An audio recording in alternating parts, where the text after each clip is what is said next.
389 dieux suspectés dans la grotte inhabitée de la carrière sous Trêve. Ella a observé la disparition des vers transparents et déformés, mais elle n'a détecté aucune caractéristique émergente des Beyondés. Elle tourna son attention vers Lumian et Franca, qui dormaient profondément. Satisfaite qu'ils aient repris le contrôle grâce à la nuit et à leurs rêves, et que leur respiration se soit stabilisée, elle mit fin à son sommeil forcé. 2 secondes plus tard, les yeux de Lumian s'ouvrirent brusquement et il bondit avec l'agilité d'un léopard. En un instant, il invoqua 3 flammes cramoisies qui illuminaient la caverne. Alors qu'il surveillait avec vigilance son environnement, Franca, encore en convalescence après de graves blessures mentales, se frotta la tête et se releva lentement, la peur dans les yeux. Puis, elle a repéré Ella dans sa robe noire distinctive de veuve et son bonnet familier avec un voile. Elle a laissé échapper. « Madame Ella, qu'est-ce qui vous amène ici ?» Un regret instantané l'envahit. Elle avait par inadvertance révélé son affiliation à la société de recherche sur les babouins aux cheveux bouclés. Si elle n'avait pas parlé, elle aurait pu prétendre n'être rien de plus qu'une amie de ciel, qu'elle n'était pas Idumblad. L'âme cachée ? Sans qui est là ? Franca laissa échapper un rire sec. Oui, comment m'as-tu reconnu ? Vous êtes la seule démone de la société de recherche, répondit calmement Ella. Franca s'est sentie encore plus gênée et a répondu ridiculement. Je t'ai reconnue en fonction de ta tenue vestimentaire et de ton comportement. Tu n'as jamais montré ton visage lors des rassemblements. Alors que les deux se reconnaissaient, la méfiance de Lumian s'est visiblement atténuée. Avec la présence de Madame Ella, il sentait que sa sécurité était assurée. Puis, il remarqua les 2 marionnettes gisant sans vie sur le sol, entourées d'une mare de chair infestée d'asticots translucides. C'est Loki. Lumian désigna la masse grotesque et horrible. Ella jeta son regard. Oui. Lumian resta silencieux pendant un moment avant de demander. Est-il mort ?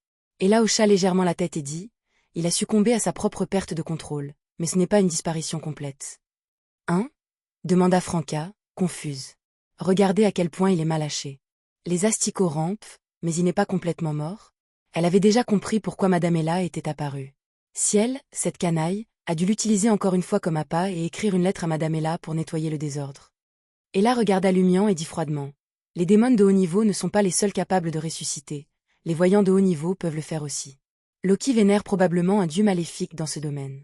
Combiné avec son caractère unique, il peut abandonner son corps à la mort et ressusciter dans un endroit préparé à l'avance avec ses caractéristiques intactes.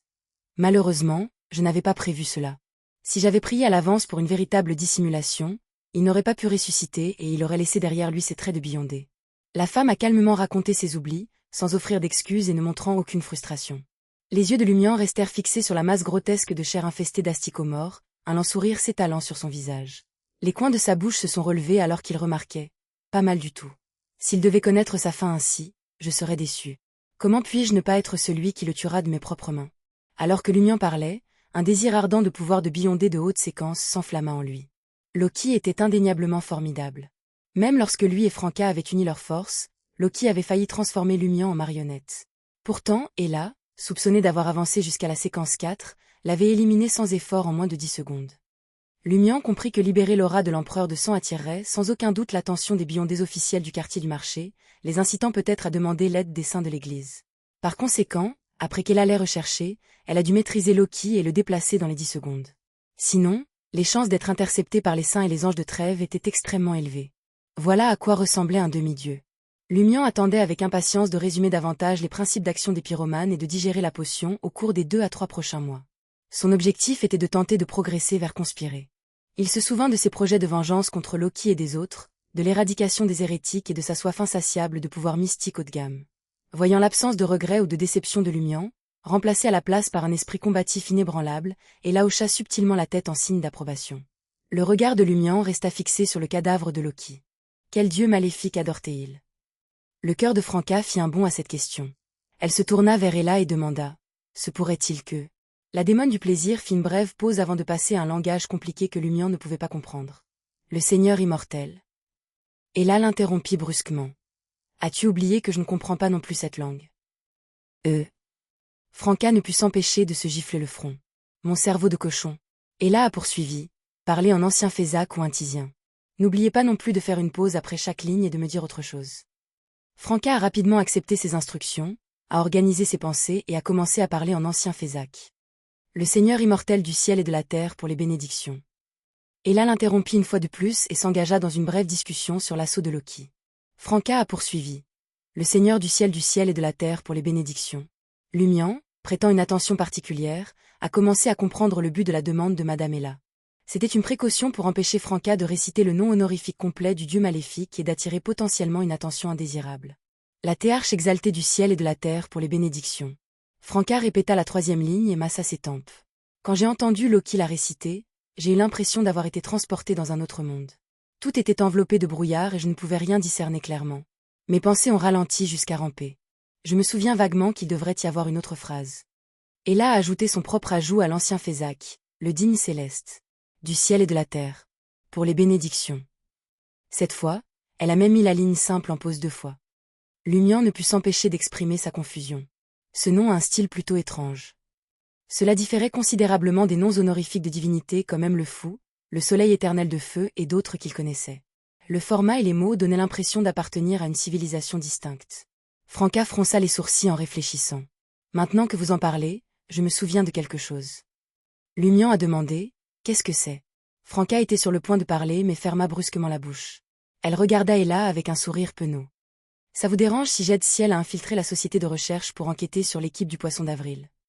Il avait mon approbation, répondit calmement Ella. Franca a maintenu son sourire, soumis. Alors, ça te dérangerait si j'avais partagé le secret de notre transmigration avec Ciel? Ella resta silencieuse pendant quelques instants avant de répondre. Est-ce important si cela me dérange maintenant? Dois-je vous cacher tous les deux? Franca réalisa soudain que cette situation n'était peut-être pas entièrement négative et expliqua à la hâte. Vous voyez, l'équipe du Poisson d'Avril est soupçonnée pour la mort de Moldus, et il n'y a aucun moyen de révéler notre secret lors de notre enquête. C'est pourquoi j'en ai parlé à Ciel.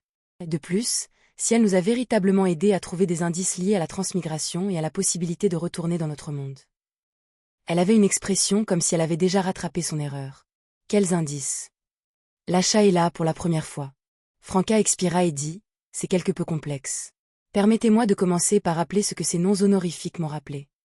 Nous avons communiqué, essayant de trouver des points communs et des similitudes dans ce que chacun de nous faisait avant la transmigration pour en découvrir la raison. Certains ont reçu des téléphones mystérieux, d'autres sont entrés dans d'anciens temples abandonnés dans les montagnes et certains étudiaient la culture folklorique. Mais je ne peux pas identifier ce que j'ai fait qui a conduit à cela. Ce n'est pas que je ne m'en souviens pas, mais j'ai fait tellement de choses. Comme vous le savez tous, j'aime la nouveauté.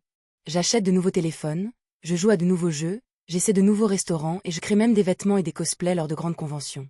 Je me suis engagé dans une multitude d'activités avant de transmigrer, ce qui rend difficile de déterminer laquelle a déclenché la transmigration.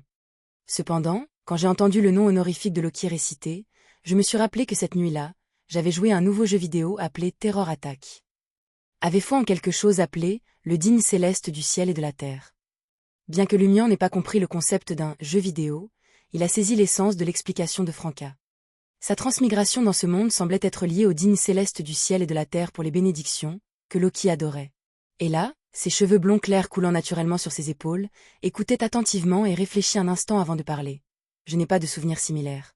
Comme je l'ai mentionné plus tôt, avant de transmigrer, je me suis plongé dans des livres mythologiques non traditionnels. Il y avait une divinité douée pour la tromperie et les farces qui ressemblaient de façon frappante à Loki. Les yeux de Franca brillèrent de perspicacité alors qu'elle risquait une hypothèse. Loki aurait-il pu transmigrer en récitant les 4 lignes du nom honorifique? Ainsi, à son arrivée dans ce monde, il s'est souvenu de ses actions de cette époque et a tenté de les recréer, établissant ainsi une connexion avec ce dieu maléfique? Oui, il parlait vaguement en discutant de telles questions. Les membres de l'équipe du Poisson d'Avril ont partagé une expérience similaire. Se pourrait-il que nous ayons tous été amenés ici par le céleste digne du ciel et de la terre pour les bénédictions? Ou nous a-t-il convoqués dans ce monde? Il est très suspect. Ella réfléchit à cela pendant un moment et hocha légèrement la tête. Lors de notre prochaine réunion, nous pourrons revenir sur ce sujet et communiquer avec les autres avec une orientation plus claire. Franca a été déconcertée. Est-ce que les membres de l'équipe du Poisson d'Avril seront toujours présents?